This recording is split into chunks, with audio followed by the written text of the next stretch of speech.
canal Futebolaço, eu sou o Dieguinho. Bom, galera, tá entrando no ar aí o nosso segundo vídeo do dia, como sempre, recheadaço de informações. Antes de começar a trazer as notícias, peço para você deixar aquele like marotaço que ajuda a gente bastante. E claro, se for tua primeira vez aqui no canal, não esqueça de se inscrever, ativar o sininho das notificações, além também, claro, de seguir a gente lá no Instagram. Beleza? E também, você que gosta aí daquele fantasy game bolado, eu super te recomendo aí baixar o Speed. O Speed é sensacional, cara. É um fantasy game que você pode escolher qualquer das principais ligas do mundo. Você monta o seu time, chama os seus amigos, o jogo é 100% gratuito e o resultado e o desempenho dos seus jogadores no jogo depende do desempenho deles na vida real. Olha que bacana. Speed, parceira do canal Futebolaço. Link aqui, ó, na descrição do vídeo e no primeiro comentário fixado. Quem tiver a maior pontuação da rodada é o grande campeão. A situação é a seguinte: o Cruzeiro pode ter um desfalque de peso aí para a partida contra o Vasco quarta-feira no Mineirão, às 9h30 da noite. Trata-se do técnico Pesolano, peça fundamental aí na campanha muito boa que o Cruzeiro vem fazendo nessa temporada. Ele vai ser julgado amanhã, ele já vem atuando sob efeito suspensivo e caso seja condenado, ele pode pegar de 1 a 6 jogos, estará fora do jogo contra o Vasco da Gama. E para quem tá achando aí que o Cruzeiro vai abrir as pernas pro Vasco, tira isso da cabeça de vocês. Primeiro, tá passando para vocês aí na tela, o Cruzeiro já vendeu 55 mil ingressos, teremos Mineirão lotado para a partida. O Paulo Pesolano, que pode ficar fora da partida, como eu mencionei para vocês no bloco anterior, ele estipulou uma meta para os jogadores, que é o Cruzeiro voltar à primeira divisão, ganhando de todas as equipes da Série B. As únicas equipes ao qual o Cruzeiro ainda não venceu foi o CSA e o Vasco da Gama, e temos uma rivalidade histórica entre Vasco e Cruzeiro, não apenas pelas torcidas de Vasco e Atlético serem aliadas. O primeiro título brasileiro do Vasco em 74 contra o Cruzeiro, o Vasco ganha, como eu disse, em cima do Cruzeiro, o time da época do Roberto Dinamite, com polêmicas ali de arbitragem. Depois o Cruzeiro negocia um dos seus principais craques da sua história, o Tostão, com o Vasco. O Tostão vê o Vasco cheio de problema físico, isso também deu um problema danado na época. E a torcida do Cruzeiro não esquece o comportamento e o deboche da torcida do Vasco contra o Cruzeiro em São Januário em 2019. Reta final do Campeonato Brasileiro, o Cruzeiro ali naquele desespero tentando permanecer na primeira divisão, foi rebaixado, o Vasco vence o jogo por 1 a 0. Salvo engano, foi um chute cruzado do Fred Guarim. É o jogo, se eu não tiver equivocado, que o Rossi arranca a cabeça do mascote e a torcida do Vasco começa a chorar Maria, rebaixada, alguma coisa assim. E o Cruzeirense lembra muito daquele dia. E no primeiro turno também teve uma briga danada entre as diretorias de Vasco e Cruzeiro pela questão dos ingressos. O Cruzeiro queria trazer mais torcida para o Maracanã, o Vasco não conseguiu pegar todos os ingressos para o estádio, queria vender mais ingressos, mas o Maracanã não liberou para isolar as torcidas, etc. A gente sentiu um feelingzinho ali que não era para bater também o recorde do Flamengo, mas o Vasco acabou entregando ao Cruzeiro um percentual menor do que o Cruzeiro tinha direito no Maracanã. Então a relação tá bem ruim e o Cruzeiro, caso vença o Vasco nessa rodada, já confirma matematicamente. Então eles estão se mobilizando para nessa quarta-feira encerrar esse papo aí de segunda divisão, beleza? Então o jogo aí tem muita coisa em campo e não achem que o Cruzeiro vai dar mole pro Vasco, muito pelo contrário, eles vão vir para cima do Vasco. A gente pode usar a nosso favor o fator, né, da ansiedade deles de confirmar esse acesso, estádio lotado, e aí de repente a gente usar isso ao nosso favor, o time deles ficar nervoso e a gente usar o gelo no sangue e conseguir vencer a partida. Outro ponto importante também, o Vasco indiciou o CSA pelo jogo lá em Alagoas, aquela partida que o Vasco perde por 2 a 0, que o Danilo Bosa inclusive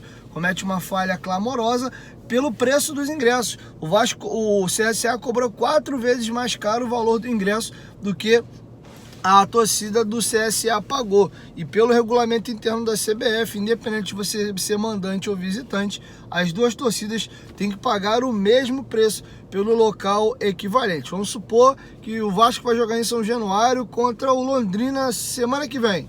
A torcida do Londrina fica na arquibancada, então qual é o preço que a torcida do Vasco paga na arquibancada? É o mesmo preço que o Vasco tem que colocar para a torcida do Londrina ficar ali na arquibancada. Se fosse um pedaço da social que fosse destinado para o visitante, o mesmo valor que a torcida do Vasco paga na social é o que a torcida do Londrina teria que pagar. Então, por esse abuso de preço aí, o Vasco abriu uma ação no STJD. Caso o Vasco ganhe causa favorável, o CSA vai ter que devolver o valor que eles cobraram a mais e, além disso, eles vão pagar multa de R$1.000 a R$100.000 por infringir, né, essa parte aí do regulamento. Beleza? Antes, rapidinho, eu vou deixar com vocês um vídeo aí do atacante Daverson, que hoje joga no Cuiabá, jogava no Palmeiras, que é vascaíno declarado, foi dar uma entrevista na beira do campo pro canal do Casimiro na Twitch e soltou essa pérola aí. Vem! Mano, eu vou falar aqui baixinho pra ninguém perceber. Saudações vascaínas. Saudações vascaínas, irmão. Parabéns pela partida que você fez. Bom, bacana, né? A brincadeira aí do Casimiro com o Daverson, é sempre legal ver os jogadores revelando seu clube do coração, independente de jogar no clube ou não. Até mesmo o Vasco dificilmente agora vai algum dia contratar o Daverson, porque o perfil de jogadores que devem chegar pela 777 é outra situação, mas seria legal os jogadores em algum momento começarem a revelar os seus clubes de infância. Não é porque o Daverson é vascaíno, mas seria curioso saber para que time torce outros atletas também, mesmo sabendo que eles são profissionais. Vamos virar a chavinha aí, vamos começar a falar mais de Raniel e também do jogo entre Vasco e Cruzeiro.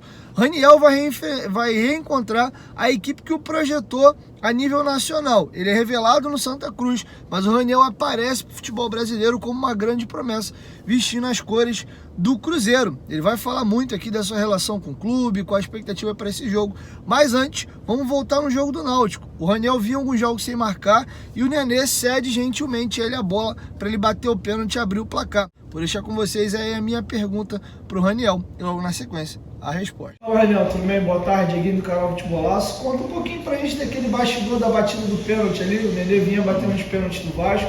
Você dá entrevista que sai do campo, diz ali que o Nenê perguntou se você queria bater. Conta um pouquinho como é que foi essa tomada de decisão e se tinha uma orientação prévia do Jorginho.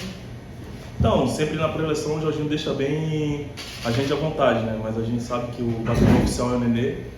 Na hora ali ele chegou pra mim, estava perto dele, ele me perguntou realmente se eu queria bater, né? Eu falei que queria, ele achou que era necessário, né, para me dar confiança, me dar moral. Como eu falei, eu não vinha de umas atuações tão boas e acho que esse gol seria importante para mim, né? Como foi, para me dar confiança, me dar moral.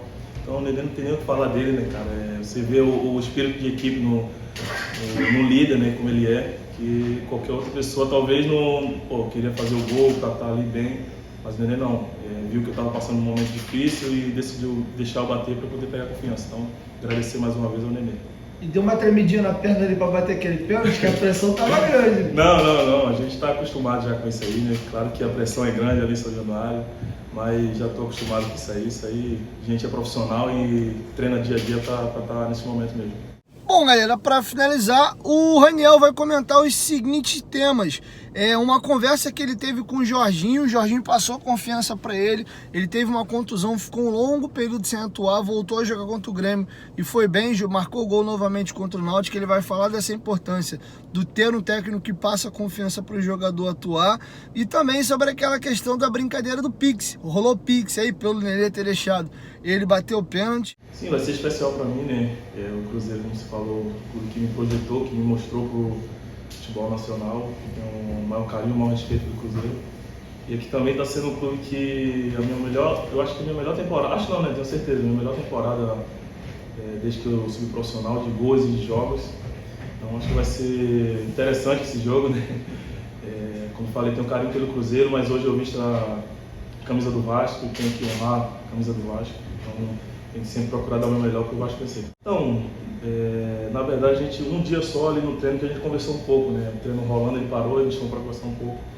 E ele me dá total confiança, cara. Ele fala para mim que ali eu posso tentar, se eu errar, pode deixar que a culpa é dele, mas ele disse que quer que eu erre tentando, não fique me mentindo do jogo. Então, isso é tudo que o jogador quer ouvir, né? O treinador dele dê essa liberdade para ele tentar, para ele fazer o que quiser no campo. Então, isso para todos nós da equipe tem sido muito legal, né? Você tem um treinador que te dá essa liberdade para você tentar jogar o que você quer, fazer o que você quer dentro do campo. Isso é o que todo jogador quer. Não, ele não pediu não. Nesse caso eu dei só o pessoal ali a caixinha ali do pessoal do clube mesmo, né? Mas se ele pedisse seria válido também. Bom, galera, é isso. Essas eram as informações que eu tinha para trazer para vocês nesse vídeo. Se der tempo ainda, no final da noite eu volto com mais um vídeo. Mas se não, amanhã aí eu chego com mais informações, beleza? 1, 2, 3, futebolaço. Tamo junto, família. Qualquer momento de volta, vai, tamo junto. Valeu, fui.